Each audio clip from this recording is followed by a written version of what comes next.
대장동 항소 포기 검난 사태. 일장 충격의 발단.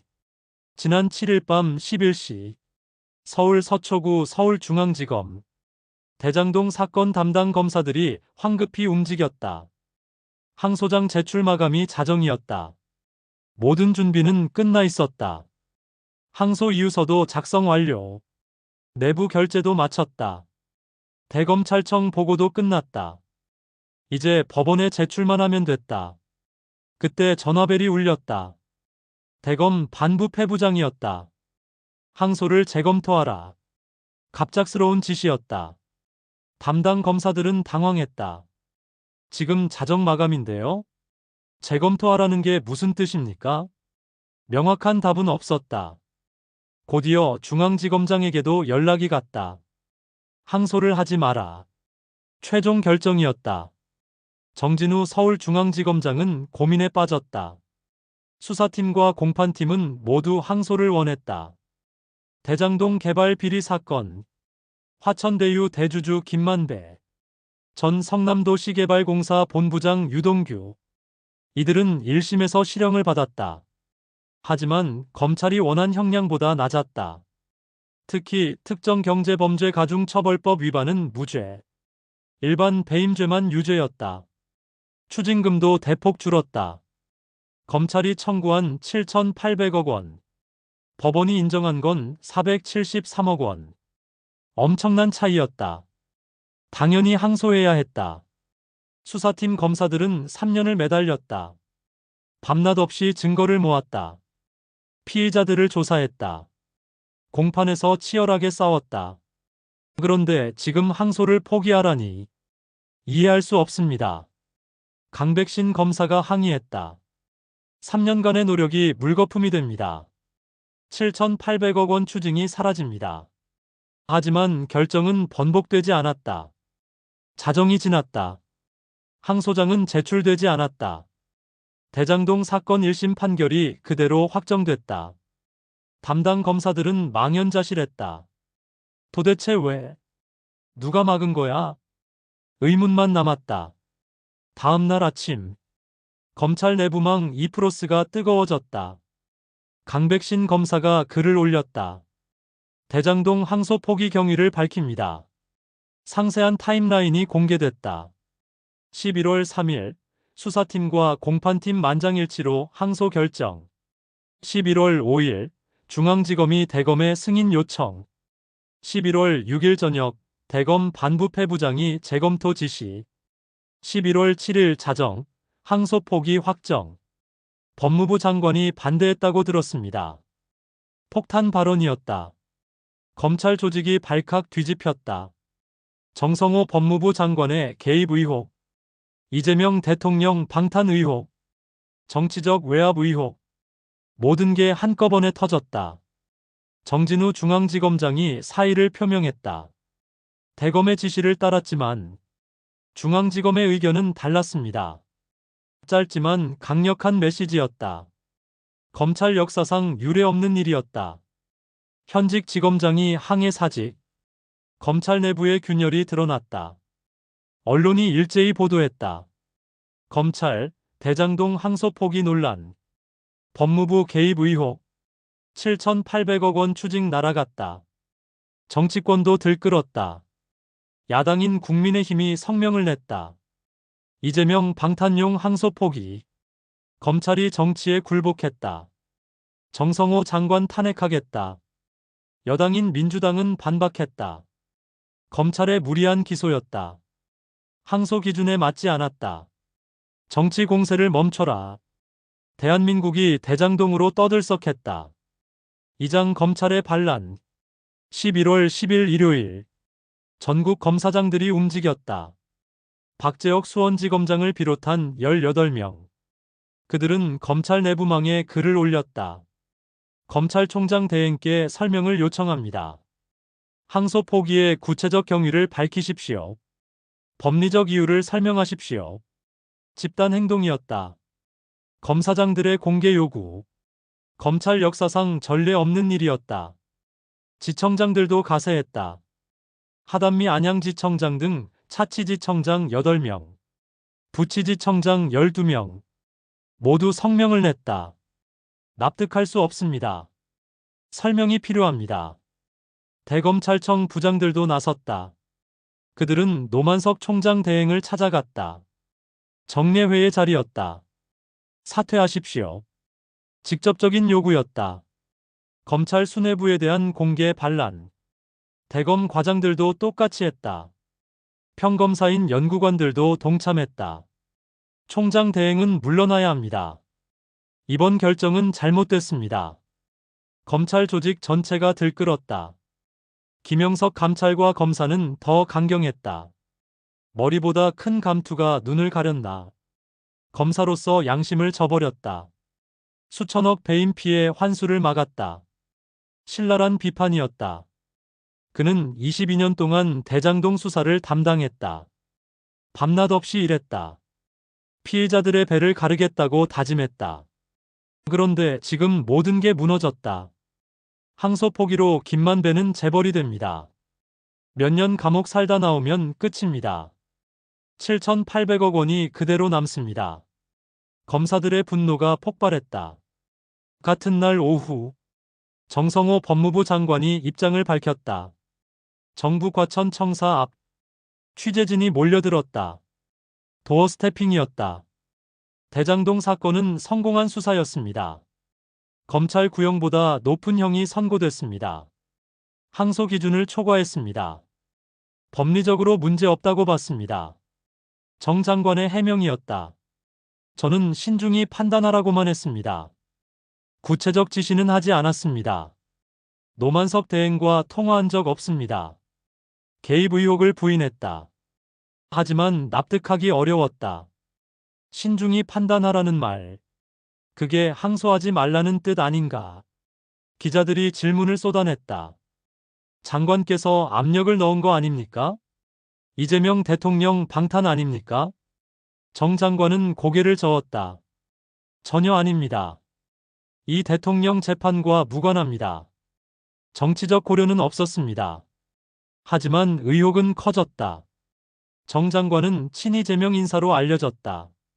민주당 초선 의원 출신. 이재명 정부 첫 법무부 장관. 그가 대통령을 지키려 했다는 의심. 쉽게 사라지지 않았다. 같은 시각 대검찰청. 노만석 총장 대행은 출근했다. 기자들이 달려들었다. 사퇴하실 겁니까? 검사들 요구에 어떻게 답하시겠습니까? 노 대행은 아무 말 없이 지나갔다. 사무실로 들어갔다. 하지만 오래 있지 않았다. 오후에 조용히 퇴근했다. 다음 날인 11일. 노 대행이 연차를 냈다. 출근하지 않았다. 검찰청은 텅 비었다. 수장이 사라진 것이다. 사퇴 수순인가? 법조계가 술렁였다. 노 대행이 한 언론과 통화했다. 나라고 용 빼는 재주가 있겠느냐. 사실상 사퇴 시사였다. 검찰총장이 빈자리. 서울중앙지검장도 빈자리. 검찰 수뇌부 공백 사퇴. 13년 만의 일이었다. 2012년 한상대 총장 사퇴 이후 처음 있는 위기였다.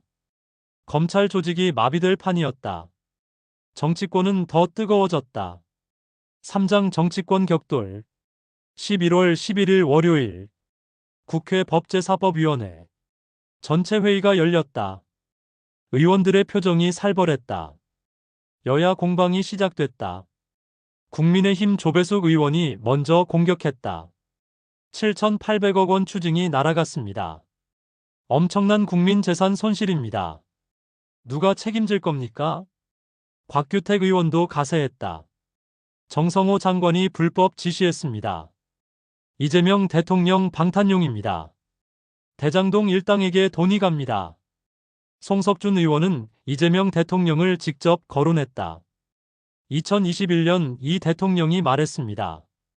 돈 받은 자가 범인이라고. 그 수뇌부가 바로 이재명입니다. 항소 포기는 면죄부입니다. 민주당이 즉각 반박했다. 박균택 의원이 일어섰다. 검찰이 기소를 잘못했습니다. 추징 청구 자체가 틀렸습니다. 법원도 그렇게 판단했습니다.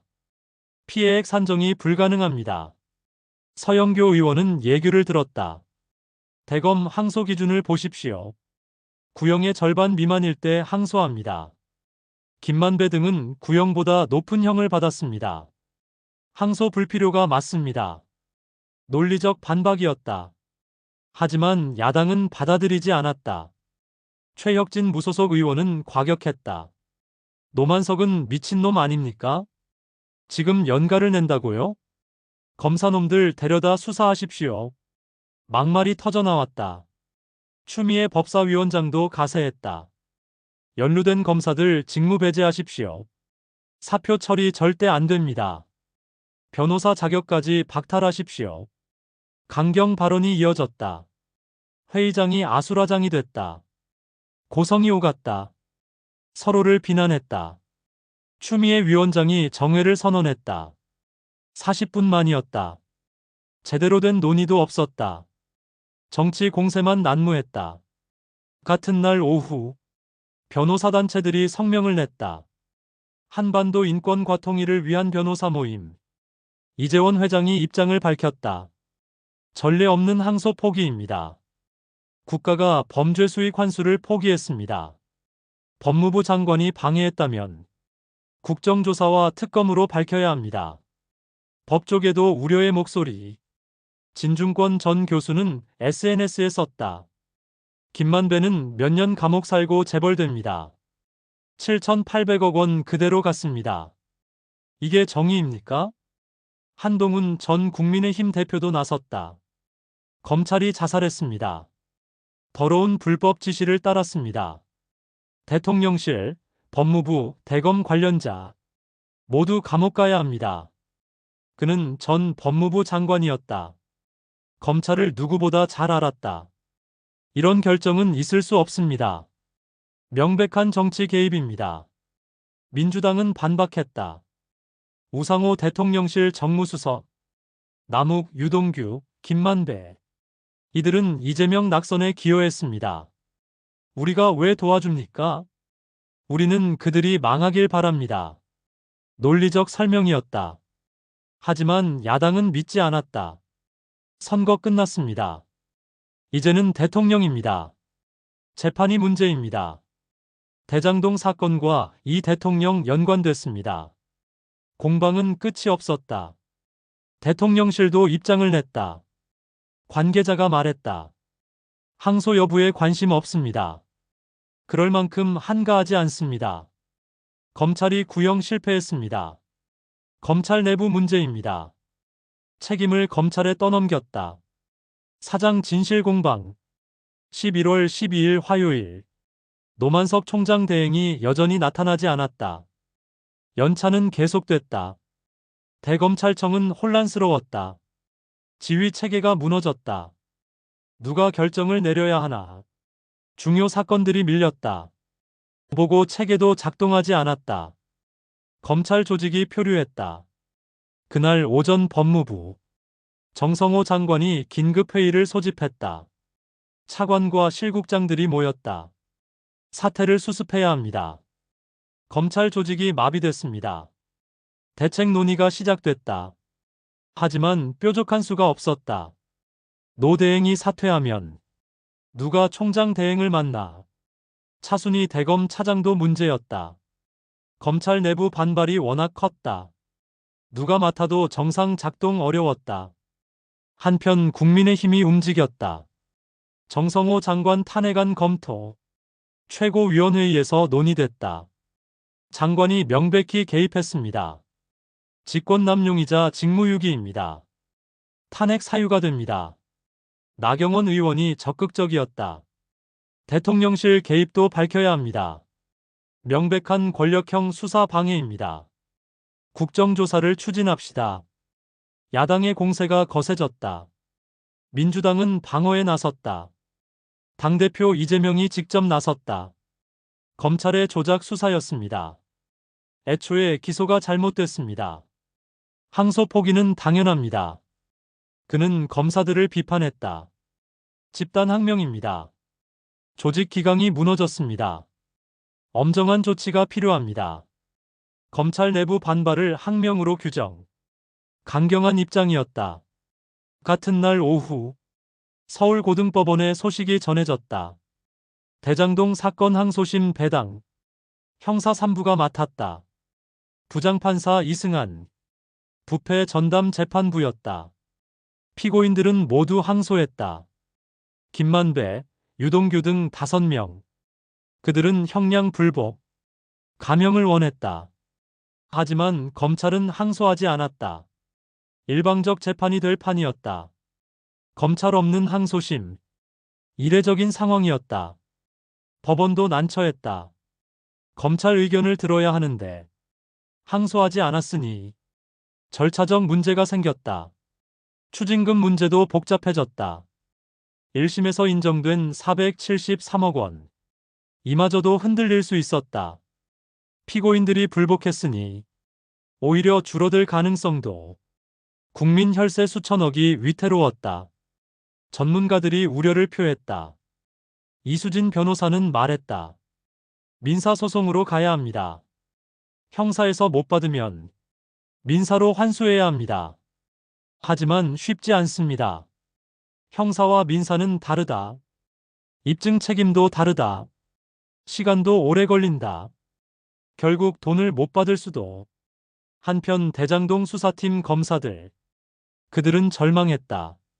3년간의 노력이 물거품. 수천 시간의 수사. 수백 명의 조사. 산더미 같은 증거. 모든 게 무용지물이 됐다. 우리가 뭘 한 건가? 허탈함이 엄습했다. 일부는 사표를 고민했다. 이런 검찰에서 뭘 하나? 정치에 휘둘리는 조직. 의미가 없어. 검찰 조직이 흔들렸다. 사기가 바닥으로 떨어졌다. 오장 끝나지 않은 논란. 11월 12일 저녁 노만석 총장 대행에게 연락이 왔다. 법무부 차관이었다. 대행님, 상황이 심각합니다. 결단이 필요합니다. 노 대행은 고민에 빠졌다. 사퇴하면 검찰이 더 혼란스럽다. 하지만 버티면 조직이 분열된다. 어느 쪽도 답이 아니었다. 그날 밤 11시 노 대행이 입장문을 준비했다. 하지만 발표하지 않았다. 아직 시기가 아니라고 판단했다. 조금 더 지켜보기로 했다. 다음 날인 13일 검찰 내부에서 또 다른 움직임. 중견 검사들의 모임. 그들이 성명을 냈다. 수뇌부 전원 교체를 요구합니다. 대검 차장, 반부패부장 모두 물러나야 합니다. 새로운 지도부가 필요합니다. 검찰 혁신을 요구했다. 정치로부터의 독립, 수사권의 온전한 행사, 법과 원칙에 따른 판단. 그것이 그들의 주장이었다. 시민단체들도 가세했다. 참여연대가 성명을 냈다. 검찰 개혁이 필요합니다. 정치적 중립성을 확보해야 합니다. 공수처 권한 강화도 고려해야 합니다. 진보 진영의 목소리였다. 반대로 보수 단체들은 법무부 장관을 규탄합니다. 검찰에 대한 정치 개입입니다. 이재명 정부 규탄합니다. 맞불 집회를 예고했다. 사회 전체가 양분됐다. 진보와 보수, 여당과 야당, 찬성과 반대, 갈등이 깊어졌다. 한편 대장동 피고인들은 구치소에서 조용히 웃었다. 우리가 이겼어. 항소 안 하잖아. 곧 나갈 수 있어. 김만배는 변호인에게 말했다. 2심에서 감형받자. 34년이면 충분해. 나오면 7,800억 기다리고 있어. 냉소적인 계산이었다. 법의 심판을 비웃었다. 정의는 무력했다. 11월 15일 정부 여당이 발표했다. 배임죄 폐지를 추진합니다. 기업 활동을 위축시킵니다. 형사처벌보다 민사 해결로. 새로운 법안이었다. 하지만 타이밍이 의심스러웠다. 대장동 직후에 배임죄 폐지. 우연일까 의도일까? 야당은 즉각 반발했다. 대장동 면소 만들기입니다. 배임죄가 없으면 무죄됩니다. 노골적인 방탄 입법입니다. 정치권 공방은 계속됐다. 국민들은 지쳐갔다. 또 정치 싸움이야. 대장동은 대체 뭐야? 돈은 누가 가져가는 거야? 혼란만 가중됐다. 진실은 묻혔다. 11월 20일 노만석 총장 대행이 마침내 결단했다. 사퇴 의사를 밝혔다. 조직을 위해 물러납니다. 더 이상 혼란을 키우고 싶지 않습니다. 13년 만에 검찰 수장 사퇴. 내부 압력에 의한 퇴진. 역사에 남을 사건이었다. 후임 문제가 대두됐다. 누가 맡을 것인가? 검찰 내부는 여전히 분열됐다. 쉽게 정상화되지 않을 것 같았다. 대장동 사건은 계속된다. 2심 재판이 시작될 것이다. 검찰 없는 재판. 일방적인 감형 가능성. 7,800억 원의 향방. 모든 게 불투명하다. 국민들은 지켜볼 뿐이다. 정의가 실현될까? 아니면 권력이 이길까? 대한민국 법치주의가 시험대에 올랐다. 이 사건의 끝은 어디일까? 진실이 밝혀질까? 아무도 모른다. 다만 확실한 건 하나. 대장동 논란은 아직 끝나지 않았다. 앞으로도 계속될 것이다. 정치권을 흔들 것이다. 검찰을 뒤흔들 것이다. 그리고 대한민국을 분열시킬 것이다. 오늘도 그 논란은 진행 중이다.